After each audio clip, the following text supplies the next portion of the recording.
she's going to present results about vibrational and dielectric analysis and of alkali-treated flax fibers reinforced epoxy structures.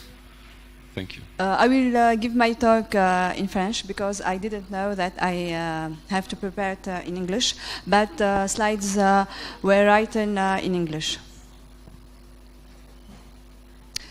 Notre travail intitulé Vibrational and Dielectric Analysis of Alkali-Treated Flax Fibers Reinforced Epoxy Structure a été préparé au laboratoire des matériaux composites, céramiques et polymères à la faculté des sciences de Sfax en Tunisie, en collaboration avec le laboratoire spectroscopie, caractérisation optique des matériaux à la faculté des sciences de Sfax.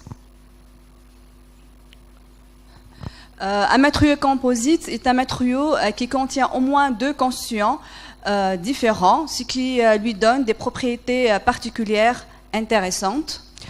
Ces constituants sont la matrice et les fibres.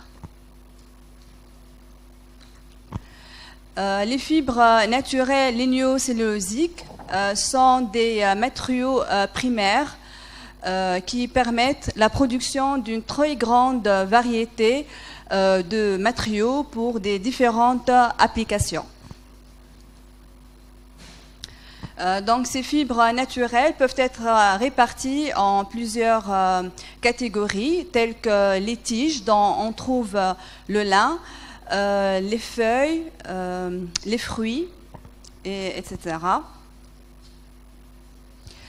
Ces fibres naturelles ont été appliquées dans des domaines d'industrie différents, tels que l'industrie du bâtiment, l'industrie de confection et également l'industrie automobile, où on peut trouver des structures à base de fibres naturelles dans des compartiments internes des voitures, comme illustré par les figures suivantes. Donc, ces fibres naturelles végétales présentent un certain nombre d'avantages, donc à savoir leur biodégradabilité, leur faible coût, leurs propriétés mécaniques excellentes et leurs propriétés mécaniques spécifiques également. Ils ont une procédure de fabrication qui est très saine à l'être humain.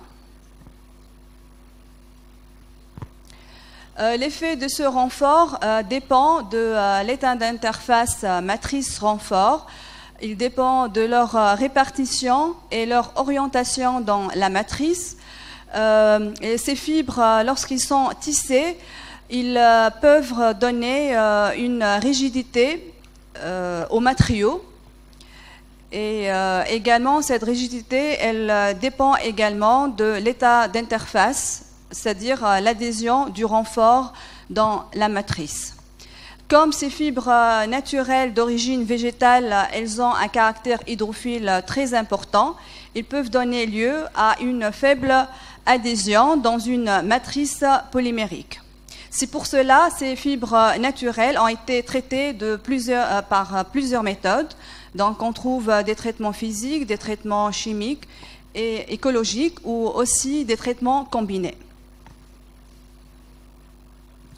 Dans cette étude, nous avons étudié des composites d'époxy renforcés par des fibres de lin tissées. Donc ces composites ont été élaborés en utilisant des presses à chaud. L'ordre de grandeur de leur taux de renfort volumique est de 50%.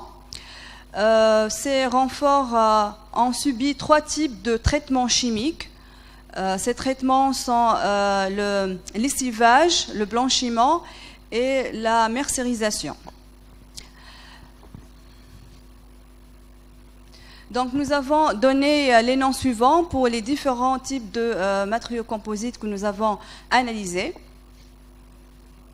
Pour la caractérisation d'électrique, nous avons utilisé un pan d'impédance d'électrique de type nouveau contrôle. La gamme de température, c'était de 40 à 200 degrés Celsius et la gamme de fréquence varie de 10-1 Hz jusqu'à 1 MHz.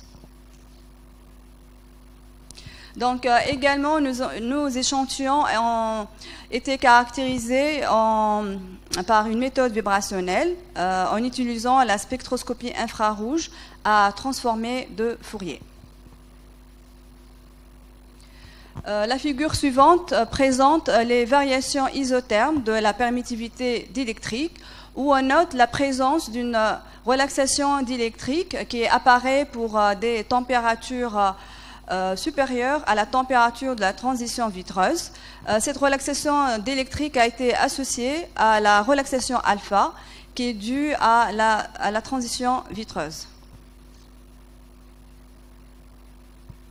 Les variations isothermes de la partie d'électrique présentent une pente -1 pour les hautes températures et les basses fréquences, ce qui est un effet typique de la conduction en courant continu. En effet, les variations isothermes de la conductivité présentent un plateau dans la même gamme de température et de fréquences. Les variations isothermes de la permittivité d'électrique du composite non traité montrent une augmentation de la permittivité lorsque la fréquence diminue et vers les basses températures. Cet effet-là a été associé à la polarisation des dipôles d'eau. Nous remarquons la présence d'un léger épaulement sur les variations isothermes de la perte d'électrique. Donc pour les hautes températures également, nous remarquons une pente -1 sur les covariations de la perte d'électrique, effet typique de la conduction en courant continu. Donc les variations de ces courbes isothermes vers les basses fréquences et les basses températures présentent un effet de dispersion basse fréquence qui caractérise des systèmes qui sont contrôlés par les porteurs de charge. Donc le traitement par lessivage a permis d'atténuer l'augmentation de la permittivité d'électrique vers les basses températures. Par contre, le traitement par blanchiment a gardé un comportement similaire pour les variations isothermes de la permittivité d'électrique en comparaison aux composites non traités. Le traitement par mercurisation a également atténué l'augmentation de la permittivité d'électrique vers les basses fréquences. Donc l'atténuation des permittivités électriques vers les basses fréquences nous permet d'attribuer cette baisse à une baisse de caractère hydrophile des fibres naturelles suite à ces traitements chimiques. Donc, afin d'atténuer l'augmentation de cette permittivité d'électrique, nous avons eu recours au formalisme du module électrique. Sur les courbes suivantes, nous présentons les variations isothermes de la perte d'électrique en module électrique pour l'époxy. Donc, nous remarquons la présence d'une relaxation d'électrique vers les hautes températures, c'est-à-dire supérieures à la température de la transition vitreuse que nous associons à la relaxation alpha. Dans le cas, l'introduction des renforts dans la matrice d'époxy permet de faire apparaître des relaxations d'électrique supplémentaires donc, que nous avons attribuées à la polarisation des dipôles d'eau, la polarisation interfaciale et la troisième à la conduction en courant continu. Donc, un comportement similaire a été obtenu pour le traitement par blanchiment.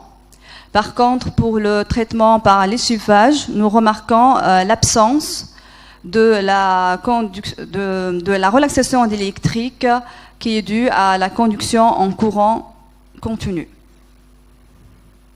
Donc, également, le traitement par mercerisation a fait disparaître la relaxation électrique associée à la conduction en courant continu. Donc, nous avons analysé les relaxations électriques qui apparaissent vers les basses températures en utilisant le modèle de Havlieg-Nigami. Donc, cette figure représente l'ajustement qui a pu être réalisé en adoptant ce modèle. Donc, vous remarquez que nous avons pu ajuster tous les points expérimentaux en utilisant le modèle de Havlieg-Nigami. Nous présentons donc ici, c'est pour les composites 2, c'est-à-dire après traitement par blanchiment, et là les deux autres composites après traitement par mercerisation et par blanchiment. Donc tout à l'heure c'était par lessivage. Donc le tableau suivant présente les paramètres d'ajustement qui nous ont permis de réaliser l'ajustement de ces relaxations électriques. Donc nous remarquons que les paramètres alpha et bêta obtenus sont différentes de 1, ce qui prouve que la relaxation électrique liée à la polarisation des dipôles d'eau est en accord avec le modèle de Havlieg-Nigami.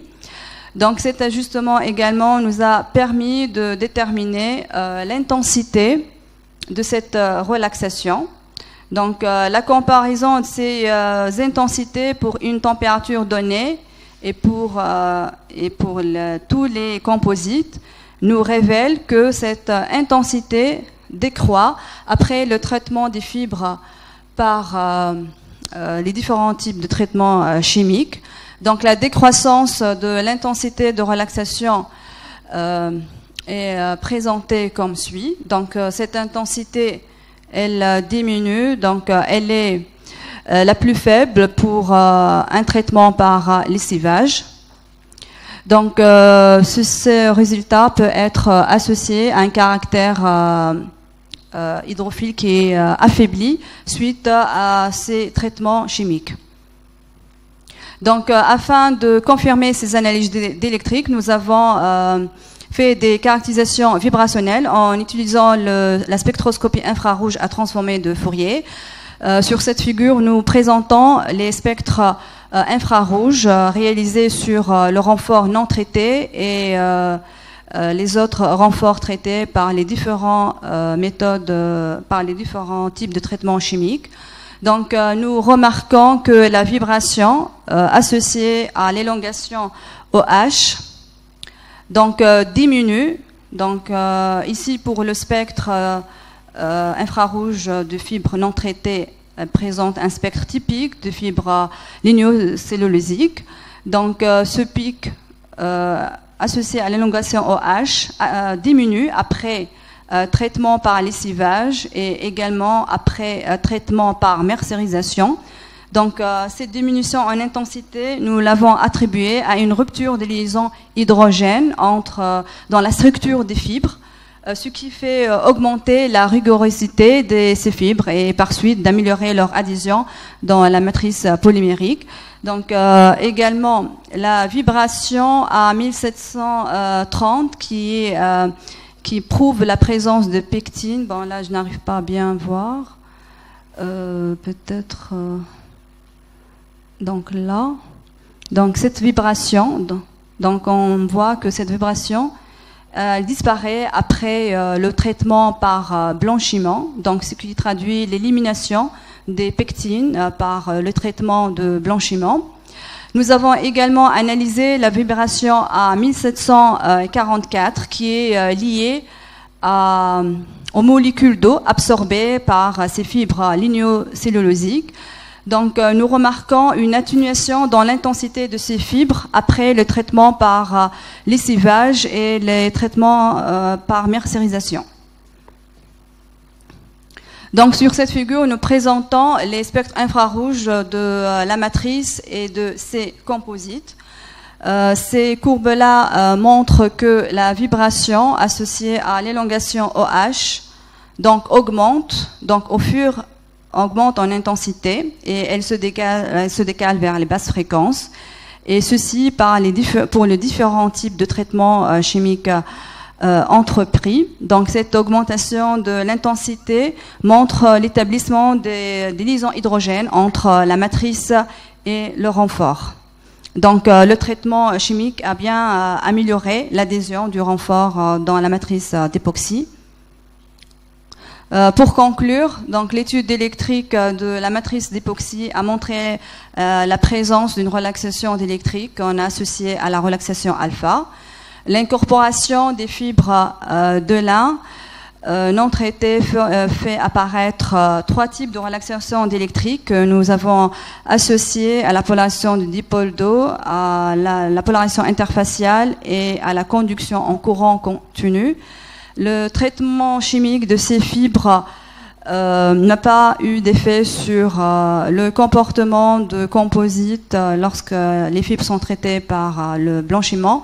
Par contre, les traitements réalisés par le lessivage et la mercerisation fait disparaître la relaxation d'électrique qui est due à la conduction d'essai. Les analyses vibrationnelles basées sur la spectroscopie infrarouge ont montré une variation des variations dans les propriétés chimiques du renfort suite à ces traitements chimiques. L'analyse de la vibration à 1644 a prouvé que les traitements de lessivage et de mercerisation atténuent le caractère hydrophile des fibres de lin, ce qui confirme nos analyses d'électrique. Donc, ces analyses ont montré que le traitement de lessivage est le traitement le plus approprié dans l'amélioration de l'adhésion des fibres de lin dans la matrice d'époxy. Et merci pour votre attention. Professeur Tricky pour cet exposé. Est-ce que vous avez des questions? Merci. Pour la dernière slide sur la conclusion, l'autre avant, voilà, l'avant-dernière ligne, comment, enfin c'est une question naïve, même très naïve, comment l'analyse vibrationnelle peut renseigner sur la perte du caractère hydrophile de ces matériaux? Donc, en analysant la vibration 1644 qui est liée à l'eau, aux molécules d'eau absorbées par les fibres. Donc si on montre que l'intensité de cette vibration atténue, c'est qu'il y a moins de molécules d'eau. Donc c'est ce que nous avons mentionné sur les spectres infrarouges des fibres qui ont été traitées par mercerisation ou bien par lessivage.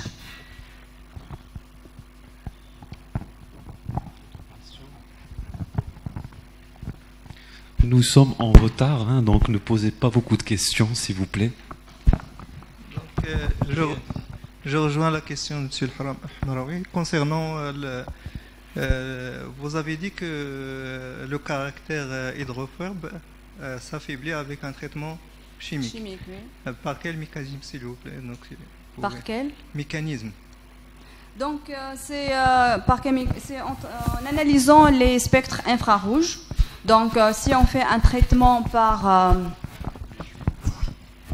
de lessivage, donc le fait d'avoir la vibration qui est attribuée à l'élongation OH, donc lorsqu'elle diminue en intensité, donc vous n'avez plus de liaisons OH qui sont liées, donc il y a eu une rupture.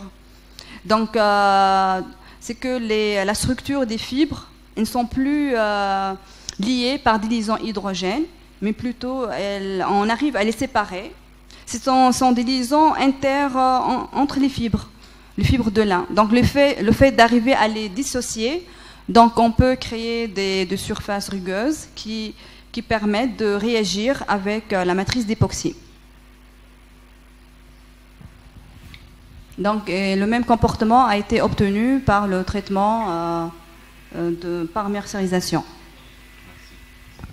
Je voulais savoir, s'il vous plaît, par rapport à la réduction ou bien à la disparition complète du phénomène de relaxation, quel est l'apport, c'est-à-dire de cette conclusion? Qu'est-ce que vous en tirez par rapport à la disparition ou par rapport à la réduction du phénomène de relaxation? Est-ce que cela a un avantage? Bon, j'ai pas bien suivi la question. C'était quoi la question? Alors, vous parlez après les traitements de vos composites qu'il y a une disparition ou bien une atténuation du pic de relaxation. C'est ça? Lié à la conduction d'essai, oui. Bon, oui. Oui. Et quel est l'avantage de cette... C'est-à-dire, pourquoi vous avez conclu ceci? Est-ce qu'il y a un avantage derrière ça? C'est-à-dire, est-ce que c'est bien de faire disparaître la relaxation ou il n'y a pas quasiment pas de... La relaxation liée à la conduction d'essai. Oui. Bon, la conduction d'essai, elle a pour origine la présence des impuretés. Donc, il fait que lorsqu'on augmente la température, ces impuretés vont se mettre à mouvoir, donc elles deviennent mobiles. Donc, s'il n'y a plus cette relaxation qui est liée à la conduction, c'est qu'on a moins d'impuretés, donc moins de charges libres. Et ceci a été obtenu par les traitements chimiques réalisés par lessivage ou bien par mercerisation. Donc c'est tout ce qu'on peut tirer en conclusion à partir de cette disparition de relaxation d'électrique. Je pense qu'on arrêtera là. Bon, le sujet est très passionnant, donc ça fera sûrement l'objet de discussions dans la pause café. Remercions de nouveau, s'il vous plaît, professeur Tricky, pour cette présentation.